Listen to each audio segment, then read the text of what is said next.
From the weekend reading, the Brickset reaction drives the SPX from the 2113 resistance area to the 2037 support area. Equities, pound, and Cameron, Brexit losers, bonds, gold, and volatility Brickset winners. 8 of 9 sectors moved lower on Friday. XLU, XLP, and XLV were the strongest sectors, while XLF was the weakest sector. Oil futures fell $2.56 to close at 47.57. On that S&P snapshot, the Brickset sell-off back to the red for the year to date. In Thursday's S&P update, we asked, will the Brickset stay vote trigger a record close in tomorrow's trade? Au contraire, mon ami. The leave vote triggered a global sell-off. The S&P 500 plunged at the open and sold off steadily to its 3.82% intraday low in the final hour. Some volatility in the final minutes trimmed the loss to a negative 3.59%. The index is now back in the red at a negative 0.32% year to date.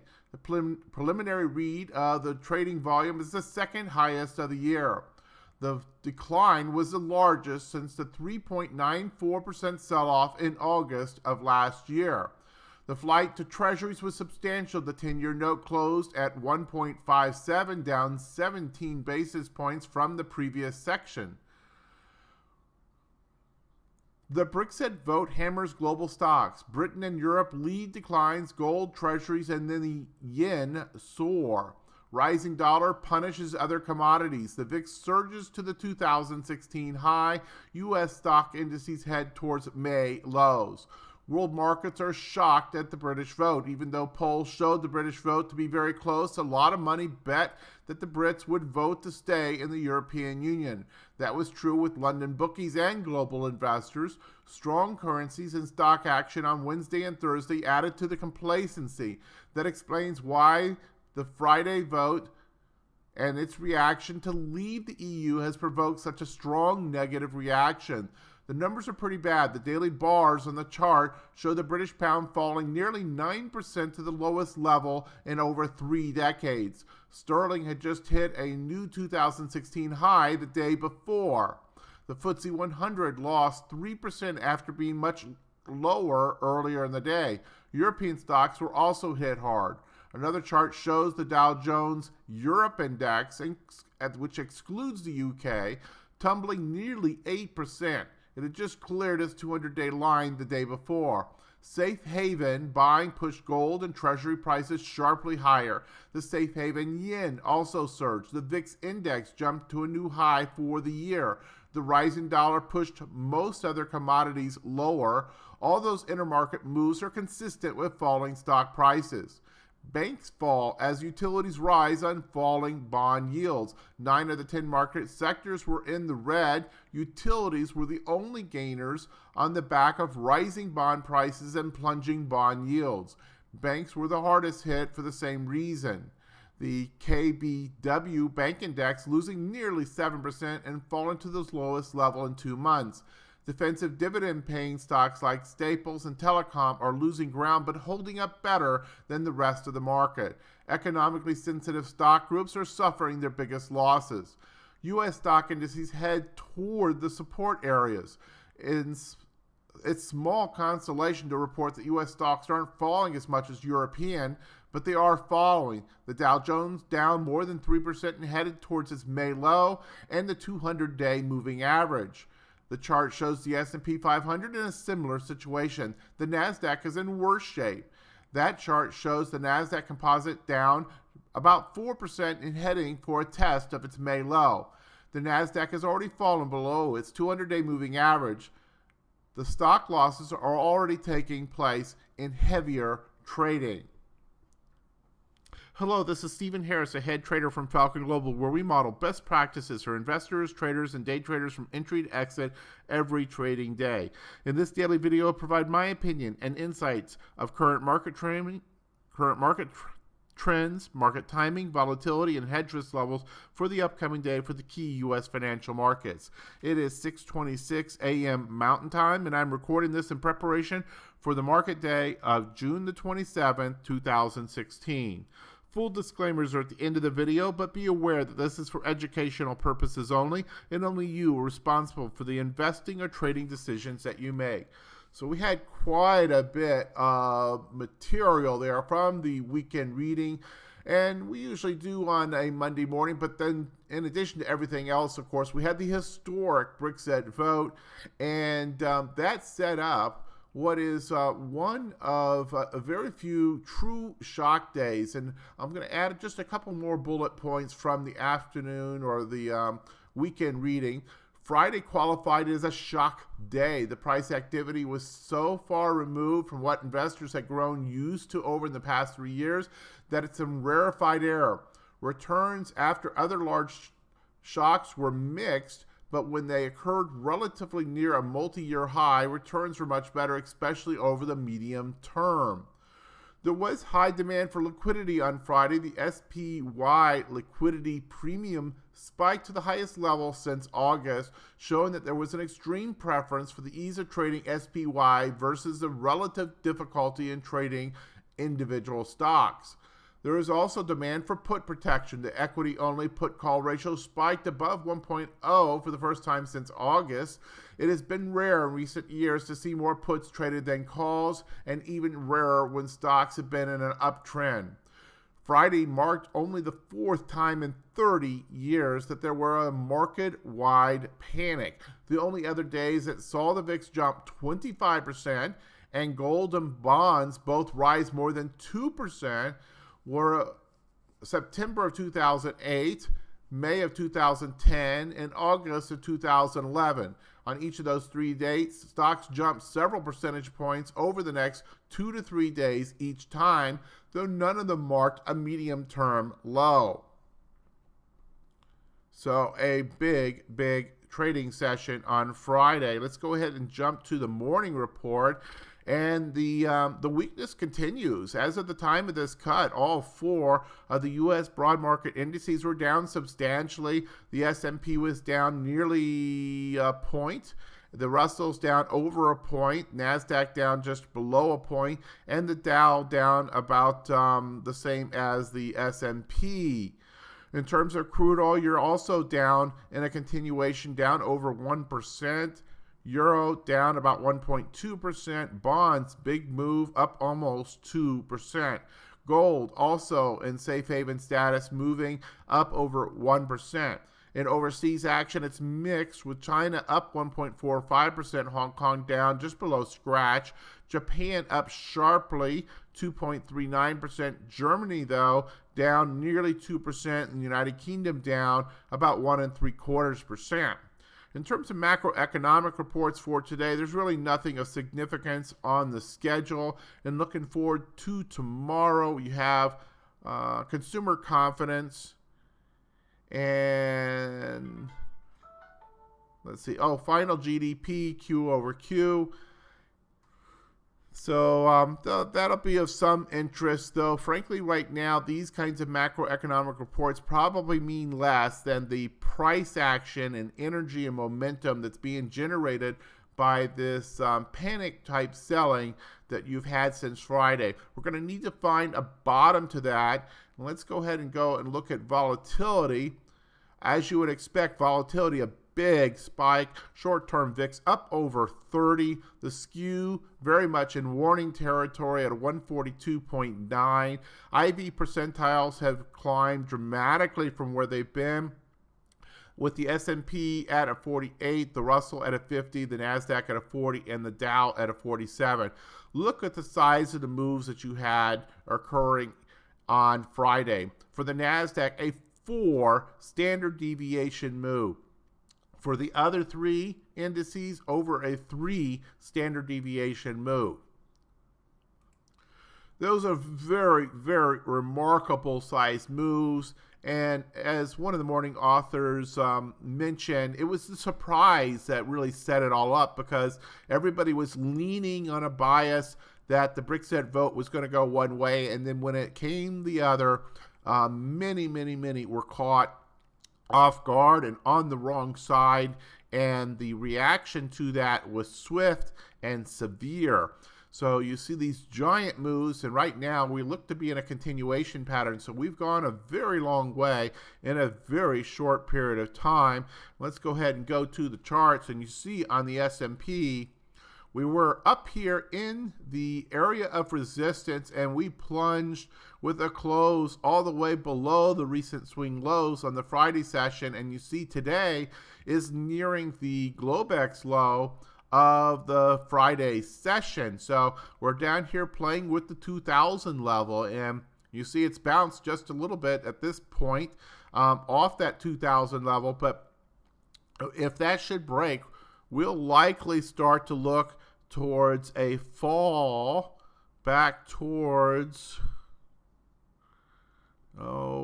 probably back here towards these March swing lows, and then at that point we probably call into question all the way back to the February lows. So while this is a great big move and it's a giant candle that's come all at one time, we're still a long way away from the 1800 area that were the February lows. So let's get this back into perspective.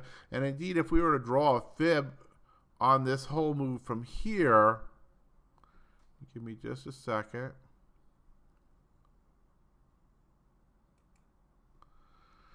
You'd see that we've only bounced off the 38 fib retracement at this point, and isn't it amazing how those things line up? But then the 50% retracement would take you down to about 1962, and that's in the same area as this swing low from a swing in March. So I would put that as the next significant target area, that 1960 to 1975 area.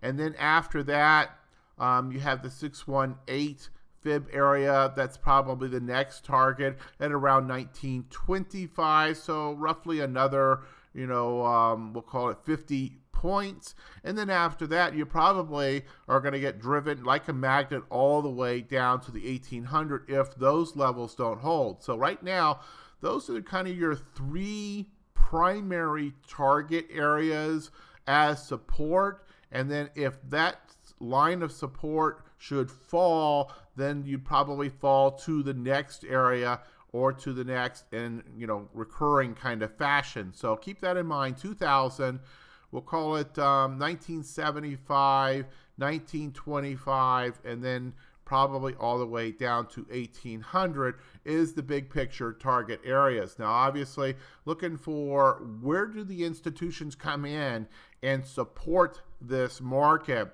And this kind of energy is not going to be stopped by retail traders playing on small volume. We're going to need to see large volume, and that could come in a very sharp manner. So if you're still using very, very short hedging kinds of tools, this is the tricky part. You've got to start watching for where do you start to scale out to those positions and to look for some sort of bullish bounce. And those bull bounces in a bearish type market can be very large and very swift. So kind of keep that all in mind.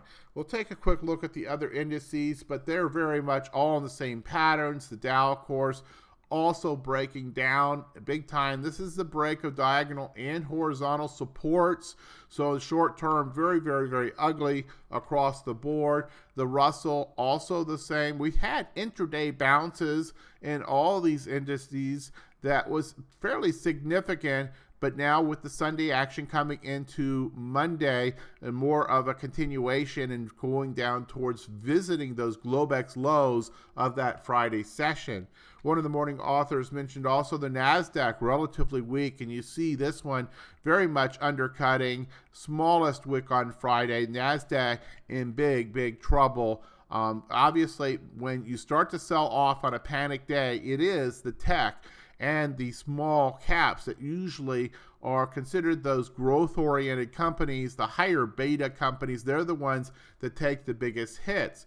Whereas on the flip side, and certainly in the trading room, we've got a lot of positions with utilities and the like, and you see utilities actually had a positive day on Friday. The others that you would expect at this point in a business cycle to hold up relatively better, the utilities, of course, the consumer staples now down, but certainly not down to the severe degree, that 3 and 4 standard deviation type move that you see with the broader market. Financials were the ones that really got hit, and financials coming down. It wasn't that long ago that the XLF was trading in the 24 handle, and now it's looking at breaking into the 21s.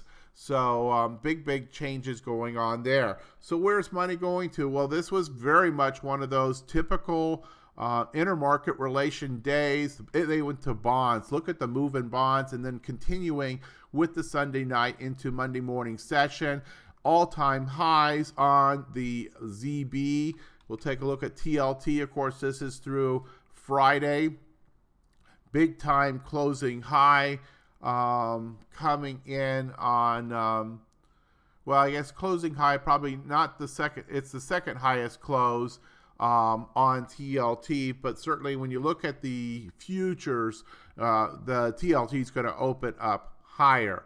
And gold also big moves coming from that really choppy pattern we've had of late, is breaking out to the upside, and very much a continuation pattern. So bonds, gold are the safe haven status, and are where much of this money has been moving, and especially it's fleeing those higher beta areas and the financials.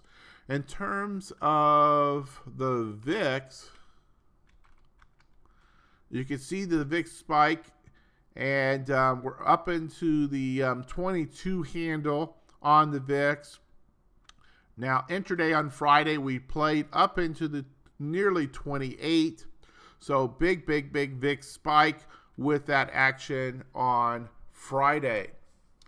Let's go ahead and go to the daily report. And as you would expect, some of those signals that we kind of laughed at on Thursday, the mechanical signal, for example, from IBD with the buying action of the Thursday session, actually flipped over to confirmed uptrend just to, as soon as that ink was dry, you had the vote overnight, and even before the markets opened on Friday, that signal was basically invalidated. So back to uptrend under pressure. Also with the intermediate term phase opinion, big time break of horizontal diagonal support. So that's also bearish. Went to phase 5. GMI index is at a woeful 2 out of 6, still holding on by a thread to its buy signal, but it's on the verge, according to that author, of triggering a sell signal. The more sensitive GMI2, also a 2 out of 8. In terms of the decision point scoreboards, our third mechanical signal, very poor on the short term, with all neutral to bearish. Also, you had on the NASDAQ a sell signal generated on the intermediate term. So we're starting to see the intermediate term fall as well. And this is all against the backdrop of the long term has all along, and these recent moves, been a very mixed signal. So very poor stack. And ultimately, we got to remember, while we've just given back some of what was accrued since February, it's done it in a very ugly way off the area of resistance. Once again, another failure off of that area. So these mechanical signals, while not in a clear consensus, are clearly weakening from what they were in just a few short sessions ago. Position sizing opinions right now, 50% on the portfolio from the volatility active trader model, also at 50%. In terms of the intermediate term market posture, also a flip-flop there, with a weak bear signal supported with a weak bear sentiment line. On the S&P, you're just barely in the weak bear. If this drops below a 50, this will go to a strong bear, joining the NASDAQ, which is already in a strong bear. Dow and Russell also in weak bear intermediate term market postures. In terms of the strength of the overall intermediate trend, you're still up over 80, so it's still a strong trend. Again, that's kind of putting back into perspective. We've given back, say, a little over a third of the move from February, but it's only a third. I mean, we still got a long way to go just to go back to the February lows. So it was swift and violent in a big one-day 3 or 4 standard deviation move, but we still have, in the bigger picture, some signals that give us, a bullish signal. In terms of hedge warning status, we have gone to a level 1 plus. There was some debate as to whether to go full out to level 2. A lot of that will depend on what happens today. Oftentimes, with a move like you had on Friday, you get a pretty rapid bullish bounce and retrace some of that move. Now, so far, that doesn't look to be happening, but we'll see what happens once the cash market participants come into play and they start to give their voice. Do we get an intraday bounce and turn this thing around, especially off that important key level around 2,000 on the S&P futures? So we were already elevated at a level 1 coming into that move. We had seen the signs that there was increased volatility and other warnings that were present. So we were already, frankly, at a level that was representative of where we currently are with a weak bear intermediate term market posture and the kinds of signals that are currently present. Now, if these signals deteriorate a bit more, especially this intermediate term market posture going to below 50, then we probably will see a level 2 come into the hedge warning status. So remember, this is on a 3-point scale, level 3 being a crash warning, so the most severe hedge warning status. We're not there yet because, again, we're only about a third of the way back from the February range. So this is just, at this point, just playing in this large range that we've been in for some year and a half now. So let's not overreact and call this more serious than it is yet. In terms of those specific volatility warnings, you can see it's pretty much a sea of red. Just about everything that can be read is red.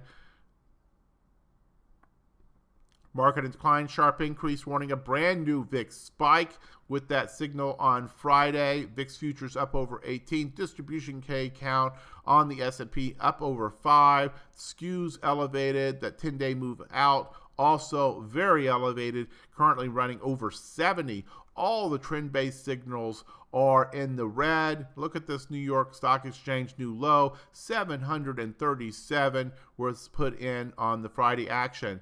Also, very, very important, this key intermarket risk aversion indicators, much like what happened with some of the other mechanical signals, these had crossed over to just barely positive, but signaling all 5 risk on at the end of Thursday's session, but quickly invalidated with the Globex action in the overnight of Thursday night into Friday. And then as soon as things got going on Friday, these all rolled back off to risk off. So very weak there. In terms of sentiment, with those big moves, so we've already kind of scrubbed off the extreme sentiment. So this is actually pretty oversold from a sentiment standpoint. So you're looking for potential reversal signals to the bull side now on stocks. Hasn't happened yet, but you're watching for that. Bonds and gold sentiment pretty extreme to that inverse side, and we're looking for reversal signals for those to retrace. And the fear and greed index all the way down to a 42. You see just the previous close was a 75, so giant change there in that sentiment index.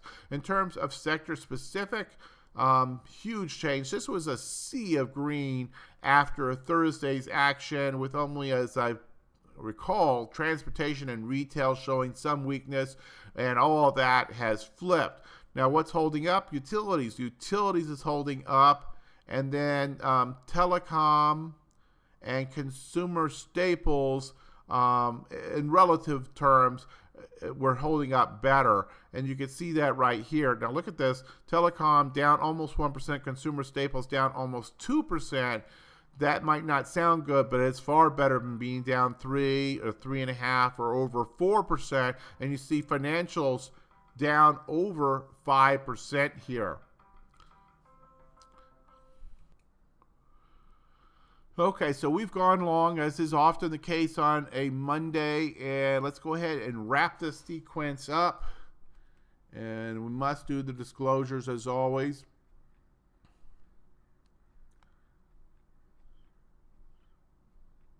Disclaimers, as always, right here. If you need more time to review the disclaimers, just hit the pause button. Also note the hyperlink down here at the bottom that takes you to the full set of disclosures, which can be found always on the website. So we'll see you back here for the next trading session. In the meantime, smart trading, watch that risk management and that portfolio management. This is when all that comes into play. In the trading room, we had a relatively good day because we did own a bunch of those utilities, a lot of bonds with TLT in a position on our core portfolio, as well as consumer staples and other kind of safe haven status. That was recognition of the kind of current market conditions potential. So back here tomorrow. In the meantime, good trading to all.